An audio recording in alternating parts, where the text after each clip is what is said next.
ça, au fait, c'est la participation de la femme, que ce soit au niveau national ou international, à tout ce qui bouge. De toutes les façons, aujourd'hui, grâce à des actions d'envergure, grâce à une autorité que la femme a eue au niveau national et international, je rappelle que nous sommes certifiés ISO 9001 depuis 2008. Une catégorie socio-professionnelle. Oui. Est-ce qu'il ressort que ce sont des femmes qui ont eu, justement, ce que vous dites, qu'il y a des femmes qui ont 99% richesse de l'université. Non, c'est-à-dire au niveau de leur patrimoine.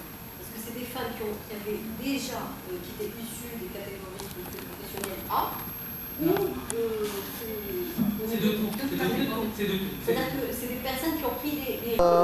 Parler un petit peu du bilan de la FEM, du bilan de 3 ans de mandat, parce que là, comme vous savez, je suis en fin de mandat, donc pour s'arrêter un moment sur les réalisations, sur les contraintes, les points forts, les points faibles, les réalisations, les chantiers que nous avons lancés, les perspectives d'avenir, les perspectives de développement, nos rapports avec les autres associations, nos rapports avec le monde extérieur, nos partenariats à l'échelle nationale et internationale, nos points, c'est-à-dire nos membres, notre relation avec nos membres, ce que nous leur apportons et tout ça. Et bien sûr, dans ce bilan, j'ai parlé un petit peu de tout ce que j'ai apporté par rapport à ma vision et aux axes stratégiques avec lesquels nous avons démarré le mandat et qui sont déclinés en 4 points. D'abord, le renforcement des services aux membres, parce que nous considérons que nos membres sont des clients fournisseurs pour nous. Deuxièmement, donc, ce renforcement donc, se fait grâce à des actions de formation, d'information, de missions B2B, de clubs d'export, d'appui, d'orientation, d'encadrement, d'accompagnement, de coaching et tout ça.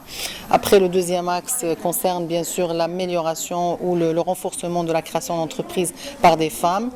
Et j'ai parlé des incubateurs, des résultats des incubateurs. Nous avons constitué 100 entreprises depuis donc, le début de ce mandat, avec bien sûr à travers des caravanes de sensibilisation, à travers de l'accompagnement, de la formation, du coaching. Après, j'ai parlé du troisième axe qui est l'accompagnement de la régionalisation avancée. Aujourd'hui, nous sommes à 8 régions au Maroc, des bureaux régionaux qui sont dynamiques, qui sont c'est-à-dire qui sont à l'heure du changement, qui sont des drivers de changement et qui essayent de travailler par rapport à une politique de proximité des femmes régionales pour répondre à leurs besoins, pour répondre aux spécificités des régions.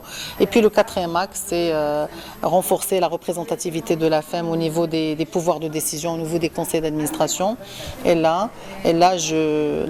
en fait, nous avons aujourd'hui, nous faisons partie de 12 conseils d'administration. Donc nous portons, nous mettons notre pierre à l'édifice et c'est-à-dire nous accompagnons donc les demandes et les revendications des femmes parce que nous portons leur voix.